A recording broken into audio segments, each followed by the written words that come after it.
I want to get better. I want to recover from my disease, but my body's not in the right mode. It's constantly protecting instead of repairing.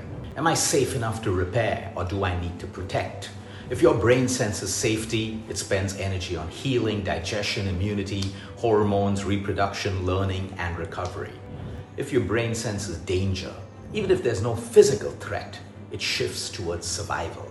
Safety isn't just about being free from danger. It's about your nervous system believing you're okay. Now let me explain to you how this works with a very, very simple example. Imagine your brain is like a smoke alarm. A smoke alarm doesn't know the difference between toast burning in your kitchen or a real fire. It only detects a possible threat. Your nervous system and my nervous system works the same way. If your parents are constantly fighting, when you were growing up or even now, if your boss humiliates you all the time, if you're scared of being rejected, if you're always waiting for bad news, your brain may react as if you're in danger, even though there is no tiger chasing you.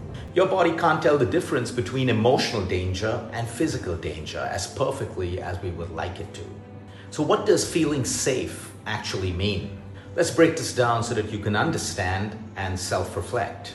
I don't have to be on guard all the time. I don't have to be hypervigilant all the time. This means I can relax. I can be myself. I don't have to constantly defend myself. I don't have to predict the next fight. I know I'm accepted even if I'm imperfect. That's nervous system safety. Let's get into some examples so people can understand this. Let's take, for example, marriage or a relationship. Imagine coming home every evening wondering, will my partner criticize me today? Will my partner find fault with me? Even if no one's shouting, and even if it doesn't happen, your body's staying alert. Your heart rate is slightly higher, your muscles are always tense, you're always switched on, wired, sympathetic nervous system, and your stress hormones remain elevated. In this phase, you're protecting, you're not repairing. Let's take an example of family. A child growing up where everyone is constantly yelling. The child isn't being hit, there's no physical violence, but every slammed door makes them jump. The yelling makes them scared. And years later, they may still react strongly to loud voices because their nervous system learned that home isn't predictable. The environment was always under threat. Doesn't have to be physical, it can be hugely emotional and just words.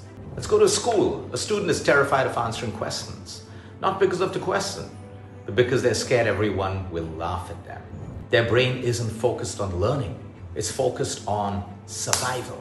Let's go straight into a workplace or a business. Imagine checking your email and feeling anxious every single day.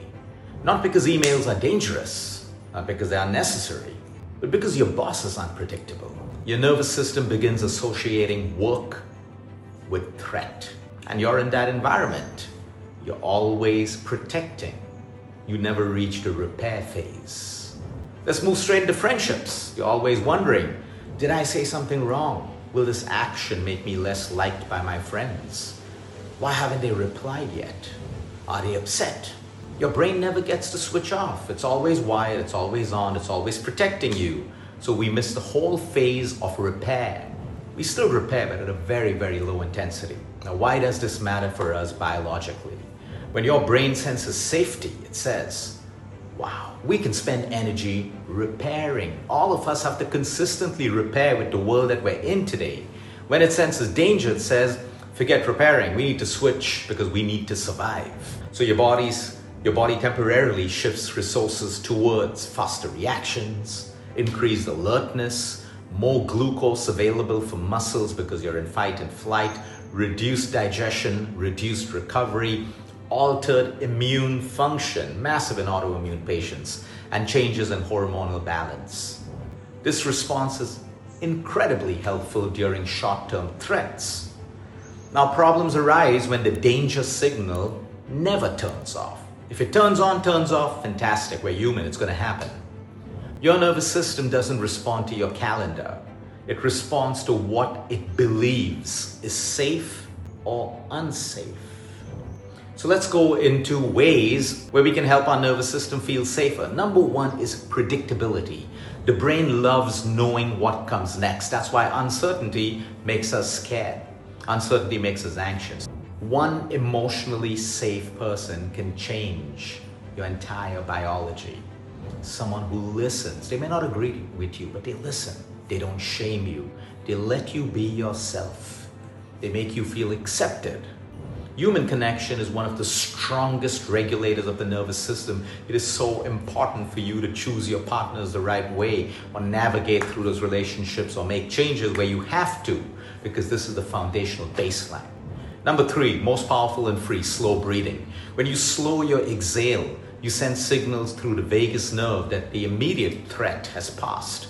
Even 5 minutes of slow, controlled breathing or humming can reduce physiological arousal. Moving your body, walking, strength training, yoga, dancing, sports, a walk in nature. Movement helps your nervous system complete stress responses instead of staying stuck in them. Sometimes you're stressed out, I always say, walk away from a problem. Come back to it later. We're not asking you to run away from life's problems.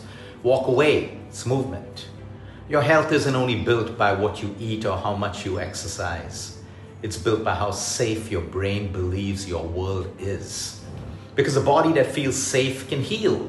A body that feels threatened stays busy surviving. It's so important for us to understand that feeling safe does not mean avoiding all stress. Healthy challenges, exercise, learning a new skill, difficult conversations handled respectfully can strengthen us. It's the combination of chronic unresolved threat and a lack of recovery or supportive relationships that is most strongly linked with poorer physical and mental health. The goal isn't a stress-free life. It's a nervous system that can move flexibly between challenge and recovery. And I see this every day, every single day in most of my patients. Some of them are eating the best food, they have home gyms, they got this sleep sanctuary at home, blackout blinds, the best mattresses, etc. They try to meditate, do all of that stuff, yet they're sick, yet their disease is not gone in remission, they're with the best doctors. And there's one commonality amongst most of them. They don't feel safe. What do you think that becomes? More important than the diet plan. We don't replace the medication. We don't get them off the food they should eat. We put all of our focus in helping them regulate their nervous system, find that safety. Sometimes we're still stuck. You know, once I had the privilege of speaking to a victim of war and a victim of the Holocaust on 2 separate flights. It kind of made me think, here are these people, they've gone through hell, but they were of their best health. One was from an African nation and one was, of course, from Germany. They're in the pink of their health, great, they built up their bodies, but they've gone through years and years of suffering. And when I speak more and more to them, they went through the most traumatic childhood and life. But why hasn't it affected their health today? They learn to regulate their nervous system. And this is a story that everyone, all these people who have gone through, who are successful, have shared. That even amidst trauma, maybe even amidst a toxic workplace or a marriage or something that you can't get out of, because it's not easy to just get out of stuff in life like that, they learn to accept that this is how it is. And they stop being emotionally attached to it. Easy to say, difficult to do, but that just helped them feel safer. They started to believe that this is not a threat to me. I don't like it. I hate it. I hope it changes. But it's not a threat. And immediately, you start to feel safer, even though you're living in a war zone. You start to accept anything can happen. That acceptance gives them that peace. That peace gives them nervous system regulation. So whoever you are today, wherever you are in this world, please understand that holistic health is not just about your medicine, your doctors, your nutritionists, your trainers. It hugely involves you finding a way to feel safe. The first step is being aware. Am I that person always walking on eggshells, always living in alert? And I would say 98% of our autoimmune patients have this as their main problem.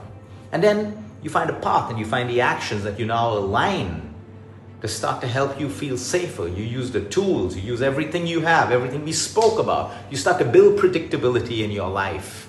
At least with some things. A lot in our life is unpredictable today. A lot. We don't know how this day is going to unfold. We don't know how the disease is going to unfold. Everything's unpredictable. But what we can build that's predictable, so the brain starts to feel safe, is that, all right, I'm going to do that workout. I'm going to get this meal done today. I'm going to sit down in silence. I'm going to go out in nature. I'm going to sleep at this time. Some things are predictable. The brain loves that. And that's how we start building these foundations.